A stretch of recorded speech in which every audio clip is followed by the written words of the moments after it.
سلام میلاتلی عزیز، امروز میخوایم یه چرخی تو دیجیکالا بزنیم و گجت‌های گرون قیمت و گجت‌هایی که برندهای خاصن یا خیلی متفاوتن از بقیه رو یه بررسی کنیم. فکر کنم خیلی فان و باحال باشه واسهتون. و چیزای عجیب غریبی این وسط پیدا میشه. من داشتم یه چرخی میزدم، از یه جایی گفتم ولش کن، بذار با هم دیگه بریم این چرخه رو بزنیم. یه چیزایی آدم میبینه که اصلا شوک میشه. با اسپیکر شروع میکنیم که واقعا واسه من یکی حسرت داره. A9 بنگ & الوفسون یه زمانی 4-5 تا تو فروشگاه بود، 35-40 تومن و حالا سودم میگرفتیم کلا 20% 15% میخواستیم سود بگیریم 40 خورده ای در میامد. الان نسل همون قدیمیش 295 تومن. یه چیز خیلی باحال دیدم تو این یکی DKP، این باحاله. 30% تخفیف شاید به نظرتون زیاد نباشه، ولی 30% رو 300 میلیون به نظرتون زیاد نیست؟ این قیمتش بوده 280 تومن، 29% تخفیف خورده شده 198 میلیون، یعنی 82 میلیون تومن تخفیف. واقعا خوب تخفیف گذاشته، این فروشگاه جایزه داره. بعدش هم یه اسپیکر JBL داریم L75 که خب چوبی این کرواس خیلی اسپیکر خفنیه. و بعدش میرسیم به مارشال و بوز. اسپیکرهای لوکس و لاکچری واقعیتش خیلی روی دیجیکالا موجود نیستن، ولی مطمئن باشید اسپیکرهایی داریم که خیلی از این اعداد گرونترن. حتی 1 میلیارد 2 میلیارد هم اسپیکر هست، تو ایران هم هست، ولی دیگه کالا خیلی عجیبه رو دیجیکالا نیست. بریم یه دستبندی دیگر رو ببینیم. اومدیم تو هدفون. اونایی که دیوونه موزیک گوش دادنن، اونایی که خیلی دوست دارن بهترین کیفیت ممکن رو گوششون باشه، فکر کنم براشون جذاب باشه که بیر داینامیک بخرن. 43 میلیون تومنه. هدفون خیلی گرونیه. داخلش از الیافی استفاده شده که فوق العاده کمیابن، بعضا از الیاف طلا هم تو بعضی از مدل‌ها استفاده شده. بعضش بنگ & الوفسون داریم، بوسن، بعدش این که بازم بنگ & الوفسون داریم، پورتال، ایرپاد مکس اپل که حالا خیلی هم دیگه لوکس و لاکچری نیست دیگه، این نشون دهنده فقط دلار 50,000 تومانیه که ایرپاد مکس اپل جزو گرونترینا شده، وگرنه تو برندهای هایفای و برندهای لوکس خیلی چیزای باحال‌تر هست. اینجا یه دونه عینک میجیا هست که این کنارش چیز داره، دوربین داره. هدفون هم فکر کنم بشه، این 19 تومنه. تخفیف هم خوب خورده، اینو میتونید الان اگه دوست داشتید بگیرید. و یه دونه سنهایزر هم هست که پایه داره و به نظر من خیلی برای شاید گیمرها جذاب باشه. سنهایزر RS175. اما ساعت هوشمند، شاید همتون فکر کنید که گرونترین ساعت هوشمند اپله، ولی اصلا اینطوری نیست. ساعت هوشمنده گارمین رو سایت دیجیکالا هستن که خب گرونترن، 64 میلیون تومن، 55 میلیون تومن و همینطوری میاد پایین دیگه. همه 2-3 سطر اول ماشاءالله گارمینه. تازه بعد از این همه گارمینی که اینجا دیدیم میرسیم به اپل واچ اولترا، اپل واچ معمولی نه اولترا. بعدش هم چند تا ساعت سونتو هست دیگه. اینا یه جورایی درجه 1 ساعت هوشمندن تو دنیا. گارمین و سونتو واسه کسایی که حرفه‌ای کوهنوردی میکنن، کلا تو کار ادونچر و ماجراجویی هستن هم جواب میده دیگه. حرفه‌ای ترین ساعت هوشمندایی هستن که وجود دارن. و اپل هم اولترا رو اصلا برای رقابت با گارمین و سونتو یه جورایی طراحی کرده. حالا تو ایرانی که اپل واچ اولترا رو به خاطر اینکه گرون و بیشتر پوز میتونی باش بدی میندازی رو موچت، وگرنه قرار اینه که اگه کوهنوردی، غواصی، اگه قرار بری تو کویر، اگه قرار بری یه هفته کمپ و مسافرت پیاده بری یا خیلی چیزای دیگه، همچین ساعتی داشته باشی. تو دنیای گیمرها دسته‌بازی و موس خیلی مهمه. دسته‌بازی هم وقتی اسمش میاد یا حتی موس، حرف از ریزر میشه. گرونترین دسته‌بازی که اینجا وجود داره دسته‌بازی ریزره. دسته‌بازی که فکر کنم اونایی که دوست دارن حرفه‌ای بازی کنن حتما دلشون میخواد همچین چیزی داشته باشن. بغلیش یه چیزیه که خیلی باحاله، دسته کنترل آرکیده، از این اینطوری مثل دنده از این کوچولوها داره. نمیدونم واسه چه بازیه یا به چه کنسولایی وصل میشه، ولی من همیشه دوست داشتم فرمون داشتم با دنده و گاز و کلاج و اینا. بریم اونم ببینیم که همشون ناموجوده، یه دونه موجود هم ندارن. ولی محصولات دیجیکالا نسبت به چند سال قبل خیلی کم شده و اگه دلار 50 تومن نبود خیلی چیزای خاص‌تری میتونستیم الان نشونتون بدیم.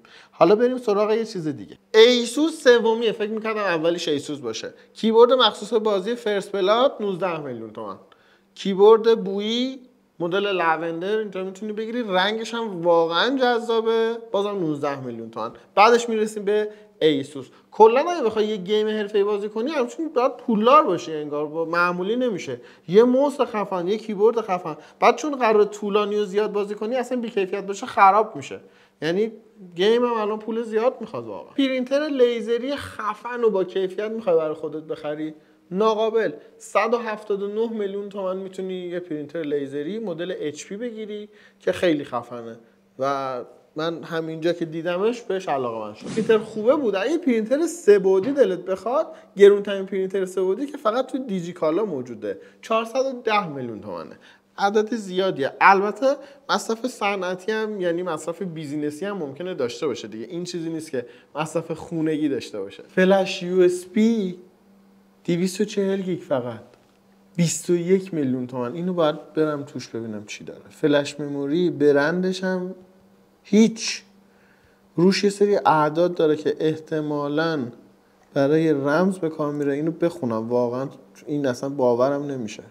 جنس بدن پلاستیک 240. هیچ خبری هم از SSD و اینکه فکر کنیم که اطلاعات به صورت خاصی توی ذخیره میشه نیست. با استفاده از این صفحه کلید می توانید برای 5 کاربر فلش به صورت جداگانه رمز انتخاب کنید. این امکان باعث شده تا هر شخص رمز مختص به خود را داشته باشد و در صورت گم شدن فلش کسی به اطلاعاتتان دسترسی نداشته باشد. این مدل 3 نشانگر LED داشته که از طریق آن میتونید از وضعیت فلش مطلع شوید. SSD از کامپیوتر و لپتاپ فراتر رفته دیگه. تو فلش هم شما میتونید حافظه SSD داشته باشید. فلش مموری SSD با ظرفیت 1 ترابایت واقعا چیز خفنیه. 15 میلیون تومان. گرون هم هست، بعد گرونه. اینو نگاه کنید. این فلشه که رمز داشت و 5 کاربر بعد استفاده میکردن و اینجور داستانا 16 گیگش 9 میلیون 580. اینجا فلش مموری U202 نو نیم ظرفیت 16 گیگ بسته 50 عددی 50 تا میخری ای ترکی اومد یه دونه میندازی جلوش 5 تومن. ما یه پاور هاوس یا پاور استیشن انکر گرفتیم 10-15 میلیون بود. همه گفتن آقا چه خبره؟ فعلا 2 تا باتری ماشین رو وصل میکنیم به هم و 5 لیتر بنزین با خودمون میبریم و چه کاری و فلان و اینا.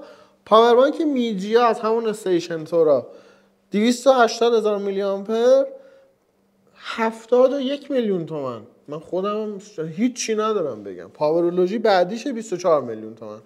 انکرم نیست نمیدونم چرا. XO هم هست 10 میلیون. واقعا دیجی به صورت ویترین. حالا روی این داستان که کار منه میتونم بگم که نشون دهنده اینه که چقدر برندهای خوب کمتر میاد تو بازار ما و چقدر از برندهای خوبی که حالا تک و توک تو بازار پیدا میشه به صورت محدود و پرایوت فروش میره به خاطر اینکه عددشون خیلی غیر عادیه. نمیشه توی ویترین عمومی گذاشت. 1000 تا برچسب با انگ میچسبونن اون وسط به اون پلتفرم اون سایت یا هر داستان دیگه. تو ردیف گرونترینا میرسیم به برند XO، یه برند لو لول لوازم جانبیه. اینجا جزو گرونترین پاور بانک ها یا پاور استیشن هاست 10 میلیون. عینک هندزفری بلوتوثی هوشمند TCWCF2 خط فاصله A برندش کجاست؟ هیچ جا. 26 میلیون 380. برند بوز شما میتونید بخرید 14 15 16 میلیون تومان 17 تومان. حالا یه مدلش 20 تومان. نو نیم چی فکر کردید گذاشتید 26 تومان؟ دمتون گرم واقعا. متفرقه یه چیز باحال دیدم بهتون بگم. اکشن فیگور هات تویز مال ماشین بتمن 43 میلیون 57 بوده تخفیف خورده 43 میلیون تومان.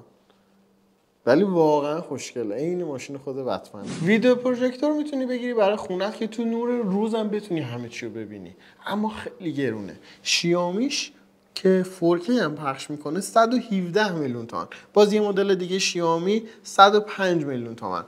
بعد غذاساز شیائومی داره 75 میلیون تومان. تو محصولات شیائومی داریم سرچ میکنیم ببینیم کلا چه چیزای گرونی داره.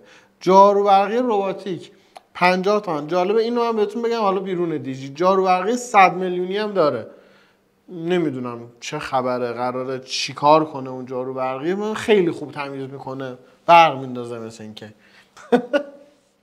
چترم اگه از زیرش بخاری داشت و بعد آبو میپاشید این ور اون ور دورم یه مثلا دایره مثلا 7-8 متری نمیذاش بارون بهم بخوره اوکی بود انقدر پول بدم. ولی یه چتر ساده فقط صرفا به خاطر برندش 8 میلیون و 500 یه گرونه. اگه ساده نبود اوکی بود، ولی چون هیچ قابلیتی نداره و ساده است به نظرم چتر گرونیه باید یه چتر بخاریدار خودم تولید کنم. الان ایدهش تو این ویدیو به ذهنم رسید. چیزای گرون و عجیب غریب رو بررسی کردیم. به نظرم بیشتریاشون نمیارزن به نسبت قیمتشون و فقط صرفا به خاطر خاص بودنشون گرونن و اون کاربردش اندازه اون مبلغی که آدم هزینه میکنه ارزش نداره. تک و توک هم هستن مثل اسپیکر یا هدفون که واقعا تو اون مارک بالاخره یه چیزی متفاوته و اونم مثلا صدا. حالا باید بگم که در مجموع دو سه جای ویدیو هم گفتم احساس میکنم که جای خالی برندهای معروف دنیا تو بازار احساس میشه. خیلی از چیزا وارد نمیشن و خیلی از برندهایی که تو اون لول خاص نیستن به واسطه کم بودن رقیبای حرفه‌ای اینا اومدن شدن مثلا شاخ بازار. امیدوارم یه روزی لوکس ترین و گرونترین و خفن ترین برندها هم تو تهران تو ایران باشن و ما بتونیم از خودمون نمایندگی‌ها خرید کنیم. اینطوری خیلی حس بهتری داریم.